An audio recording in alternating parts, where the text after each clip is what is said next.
Dalam satu kejadian yang mengejutkan, orang yang memeluk Islam mula menyesalinya. Maksud saya, siapa sangka perkara itu akan berlaku? Sungguh mengejutkan. Orang yang menyertai kultus Islamis sebenarnya tidak menyukainya, tetapi kemudian mendapati bahawa apabila mereka cuba keluar, mereka tidak boleh kerana mereka dianggap sebagai kafir dan oleh itu anda tahulah. Sekarang, perkara ini boleh jadi bahan ketawa dan sejujurnya, orang yang memeluk agama ini dan cukup bodoh untuk terpedaya dengan propaganda gila mereka, saya rasa memang layak menerimanya sampai tahap tertentu. Tetapi pada masa yang sama, terdapat operasi besar-besaran yang sedang dijalankan untuk cuba mempengaruhi dan menukar semakin ramai golongan muda. Maksud saya, lihatlah budak kecil ini memang betul-betul seorang budak.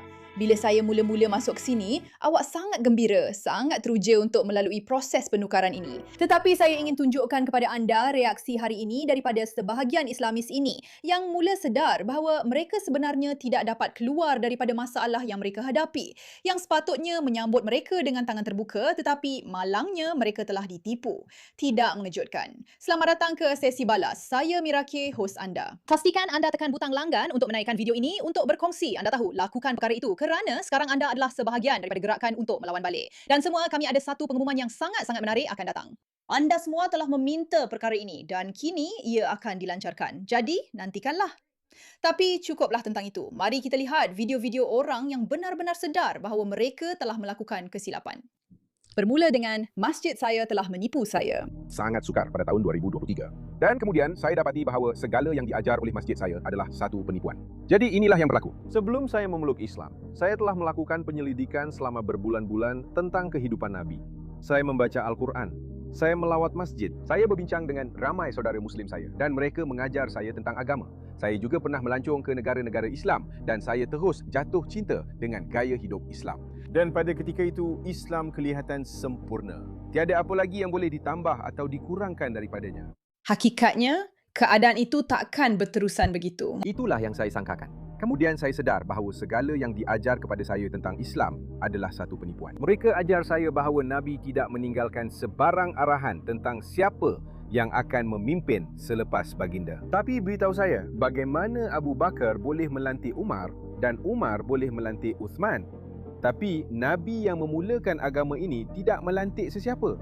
Itu tidak masuk akal bagi saya. Jadi, pada suatu hari, saya sedang melayari TikTok dan saya terjumpa seorang lelaki ini, Abdullah Hashim. Dan dia mendakwa dirinya disebut dalam wasiat Nabi Muhammad. Dan sebelum anda kata baginda tidak pernah meninggalkan wasiat, ini buktinya. Kemudian, saya dapati Ali telah dilantik sebagai pengganti selepas Nabi dan bahawa kekhalifahan telah dirampas oleh Abu Bakar dan Umar. Jadi saya kembali ke masjid dan saya tanya mereka tentang perkara ini. Saya kata, "Hey, apa cerita ni? Betul ke semua ni? Apa sebenarnya yang berlaku?" Mereka hanya berdolak-dalik. Mereka tak ada jawapan yang sebenar.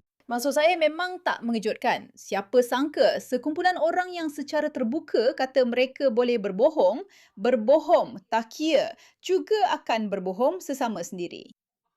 Maksud saya, fikirkan saja, ada ketidakselarasan logik?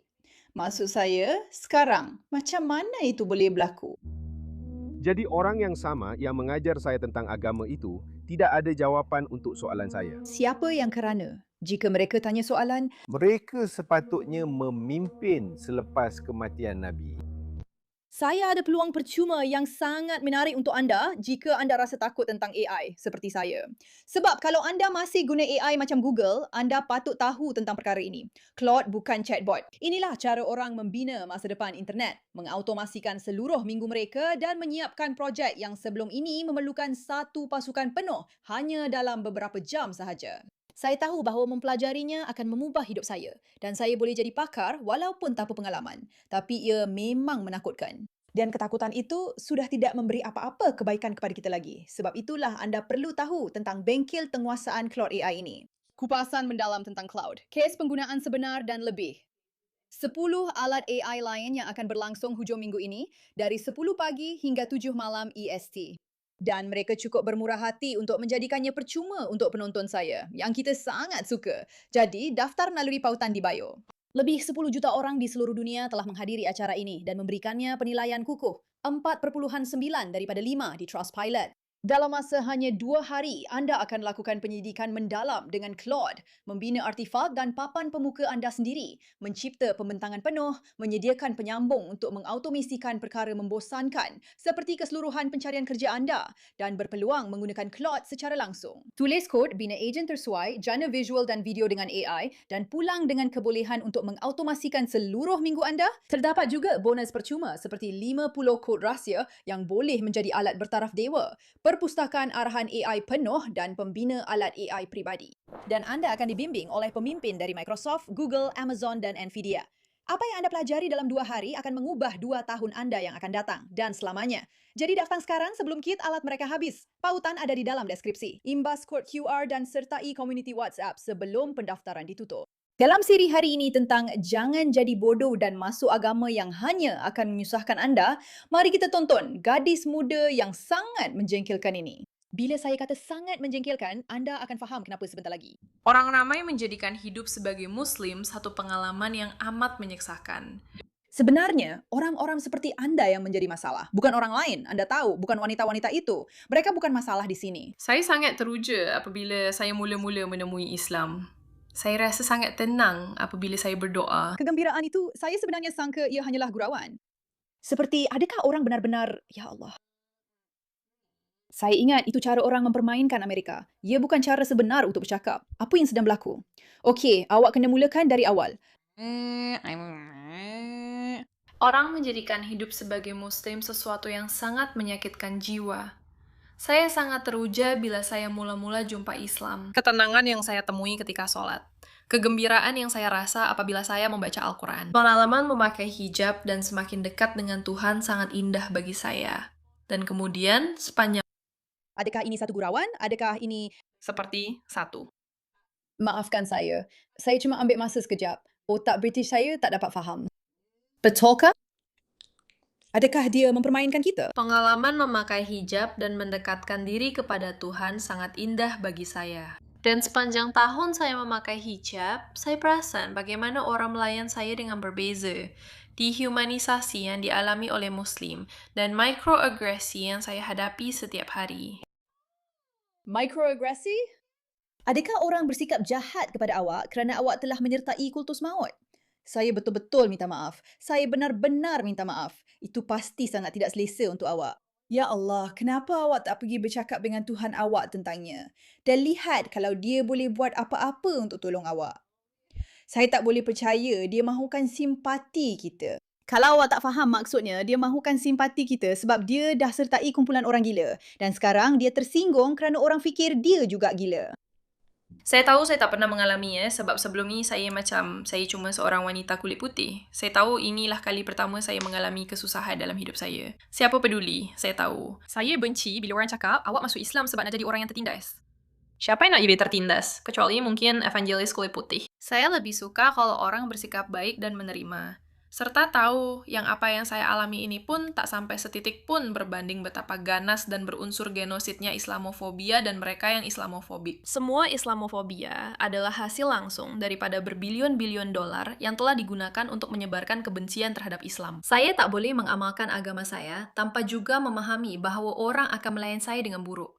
Saya akan mengalami diskriminasi. Semuanya berubah dengan sangat perlahan. Dan saya hanya perlu ingat bahawa saya adalah sebahagian daripada proses mengubah pemikiran orang tentang Islam. Dan itu boleh menjadi satu beban yang sangat besar. Apa yang saya boleh katakan ialah saya belum pernah melihat iklan yang lebih baik untuk tidak mahu memeluk Islam. Saya tak mahu dengar suara itu lagi.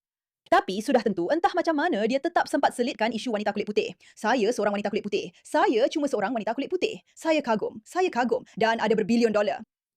Tak ada berbilion dolar yang digunakan untuk buat orang benci awak. Kamu semua buat pada diri sendiri. Sebab kamu memaksa nilai-nilai yang tak masuk akal yang orang di barat memang tak suka. Maksud saya, percaya atau tidak, tapi ada orang di luar sana yang memang sokong hak wanita. Dan mereka tak perlukan berbilion dolar untuk buat mereka benci orang yang tak sokong hak wanita.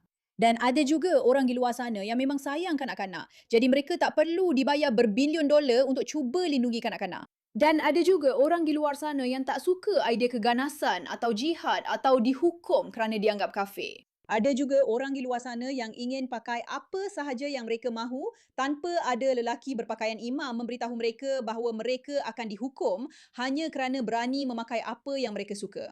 Ada juga lelaki di luar sana yang ingin mempersoalkan agama tanpa diberitahu bahawa mereka kini perlu mencari 72 ekor kambing. Ada orang yang sebenarnya suka idea kebebasan dan ia langsung tiada kaitan dengan berbilion dolar propaganda. Jika anda tidak mahu orang membenci anda, mungkin anda patut cuba untuk benar-benar mempercayai sesuatu yang tidak membuat orang lain rasa sedikit tidak selesa secara naluri. Seperti satu gerakan politik yang berpura-pura menjadi agama yang cuba menguasai setiap tempat yang ia pergi. Dan ia melakukannya bukan sahaja melalui penukaran agama, tetapi juga dengan keganasan sebenar. Mungkin, hanya mungkin, jika anda lakukan begitu, anda mungkin akan dapati diri anda dalam keadaan di mana orang ramai tidak kisah tentang hijab anda. Terima kasih atas perhatian anda terhadap perkara ini.